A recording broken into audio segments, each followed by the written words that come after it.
कोंडागांव जिले के ग्राम बहीगांव के व्यापारी पारा में एक दर्दनाक घटना हुई। एक युवक बिजली बनाने के लिए खंभे में चढ़ा हुआ था और बिजली लाइन चालू होने के चलते करंट की चपेट में आने से युवक की मौके पर ही दर्दनाक मौत हो गई।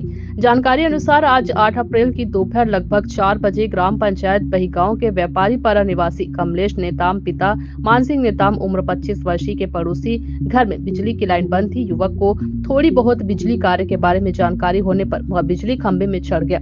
उस वक्त बिजली लाइन चालू होने के चलते करंट की चपेट में आने से युवक की मौत हो गई। परिवार जन व ग्रामीणों के द्वारा घटना की जानकारी केशकाल पुलिस एवं केशकाल बिजली विभाग के कर्मचारियों को दी गई, जिसके बाद मौके पर पहुंचकर युवक के शव को खंभे से निकाला गया। फिलहाल पुलिस व बिजली विभाग के कर्मचारी जांच पंचनामा की कार्यवाही कर रहे हैं। इस घटना से मृतक युवक के परिजनों का रो रो कर बुरा हाल है। वहीं गाँव में शोक की लहर व्याप्त है। कोंडागांव से रामकुमार भारद्वाज की रिपोर्ट।